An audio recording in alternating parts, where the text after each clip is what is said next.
आज के इस वीडियो में हम जानेंगे इतिहास के 5 सबसे ताकतवर शासकों के बारे में जिन्होंने अपनी शक्ति और साहस से पूरी दुनिया को बदल कर रख दिया था। ये वो शासक है जिन्होंने न केवल अपने साम्राज्य का विस्तार किया बल्कि अपने दौर के समाज संस्कृति पर गहरा प्रभाव छोड़ा। चाहे वह दुनिया का विजेता सिकंदर हो या नेपोलियन, हर शासक की अपनी कहानी है। तो चलिए शुरू करते हैं इस वीडियो को। नंबर 1 पर है जंगेज खान। जंगेज खान का असली नाम तिमोजिन था। उसका जन्म 1162 में मंगोलिया के एक छोटे से गांव में हुआ था। बचपन में ही उसके पिता की हत्या हो गई और उसका परिवार गरीबी में जूझने लगा। इस कठिन जीवन में तिमोजिन को अंदर से बहुत मजबूत और संघर्षशील बना दिया, जिसने अपने दिमाग से धीरे धीरे पहले अपने छोटे से कबीलों को संगठित किया और बाद में सभी मंगोलियाई कबीलों के राजाओं को एकजुट किया और 1206 में तिमोजिन को जंगेज खान की उपाधि दी गई। इसके बाद उसने अपनी सेना को संगठित कर आसपास के क्षेत्रों पर आक्रमण करना शुरू किया। जंगेज खान की सेना घोड़सवार योद्धाओं के लिए प्रसिद्ध थी जो तेजी से हमला करती थी। जंगेज खान ने न केवल चीन के विशाल हिस्से को जीता बल्कि मध्य एशिया, पारस और पूर्वी यूरोप तक विशाल साम्राज्य का विस्तार किया। उसके नेतृत्व में मंगोल साम्राज्य इतिहास का सबसे बड़ा साम्राज्य बन गया जो लगभग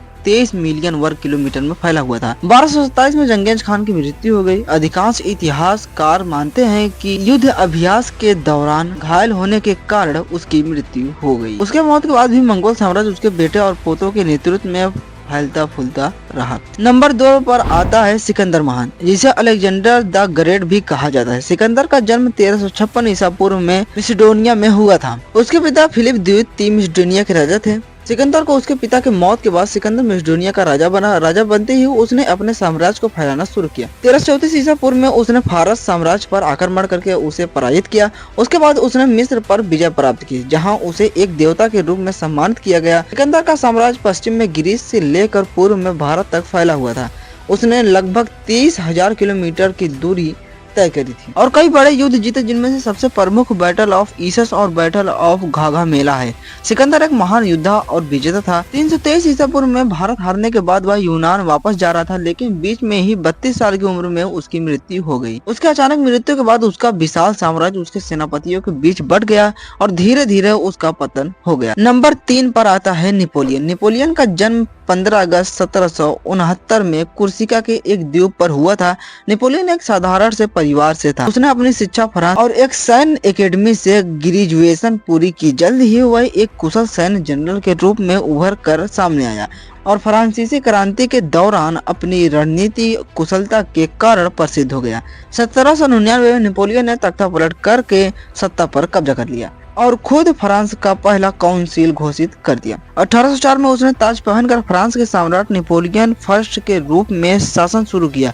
अपने शासनकाल के दौरान नेपोलियन ने फ्रांस का कानून गठित किया। नेपोलियन ने पूरे यूरोप में अपना साम्राज्य का विस्तार किया और कई बड़े युद्ध लड़े जिन्हें नेपोलियन युद्ध कहा जाता है। उसने लगभग पूरे यूरोप को अपने कब्जे में ले लिया था। उसके सबसे प्रसिद्ध लड़ाइयों में बैटल ऑफ ऑस्टरलिस शामिल है। नेपोलियन की 1821 में मृत्यु हो गई। नंबर 4 पर है सुलेमान महान। ऑटोमन एम्पायर इतिहास में सबसे लंबे समय तक राज करने वाला एम्पायर था, जिसने 600 सालों तक राज किया। इसी साम्राज्य का 10वां सुल्तान था सुलेमान, जिसका जन्म 6 नवंबर 1494 को तुर्क में हुआ था। सुलेमान ने अपने शासनकाल के दौरान साम्राज्य को उसकी बड़ी ऊंचाई पर पहुंचाते हुए 46 साल तक राज किया। सुलेमान के नेतृत्व में पूर्वी यूरोप, उत्तरी अमेरिका और मध्य पूरब तक अपने क्षेत्र का विस्तार किया। सुलेमान की सबसे बड़ी लड़ाई हंगरी में मोहास की लड़ाई 1526 में हुई थी।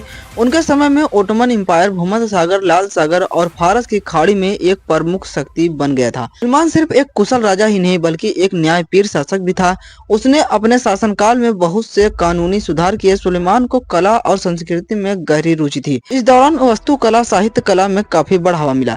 1566 में सुलेमान की मृत्यु हो गई। उसने अपने जीवन के अंतिम समय तक लड़ाइयों में हिस्सा लेता रहा। नंबर 5 पर है अपने भारत के राजा सम्राट अशोक। सम्राट अशोक का जन्म 304 ईसा पूर्व पाटलिपुत्र में हुआ था। इनका पूरा नाम अशोक बिंदुसार मौर्य है। इनका साम्राज्य उत्तर में चीन तक और दक्षिण में मैसूर तो पूर्व में म्यांमार तक फैला हुआ था। अपने विशाल साम्राज्य के कुशलता से संभालने वाले सम्राट अशोक अपनी कार्य प्रशासन के साथ साथ बौद्ध धर्म के वैश्विक प्रचार प्रसार के लिए भी पूरी दुनिया में प्रसिद्ध रहे। सम्राट अशोक ने असम से लेकर ईरान तक का साम्राज्य केवल 8 वर्ष वर्षों में ही विस्तृत कर लिया। उत्तर भारत के भूभाग पर अधिकार करने के पश्चात सम्राट अशोक अब दक्षिण में कलिंग की तरफ बढ़े। कलिंग की सीमा पर पहुंचते ही सम्राट अशोक और कलिंग के बीच भीषण युद्ध हुई। राजा कलिंग की सेना ने अशोक की सेना को कड़ी टक्कर दी। सम्राट अशोक के आदेश से मौर्य सेना ने कलिंग की सेना के ऊपर बेरहमी से टूट पड़े और इस युद्ध में सम्राट अशोक की विजय हुई। अशोक ने लगभग 36 सालों तक राज किया था। 232 ईसा पूर्व उनकी मृत्यु हो गई। यदि कोई भी महान राजा हमसे बताने में छूट गए हो तो कृपया आप कमेंट कर दीजिएगा, अगला वीडियो हम उन्हीं पर बना देंगे। यह वीडियो आपको कैसा लगा तो वीडियो को लाइक जरूर करके जाइएगा।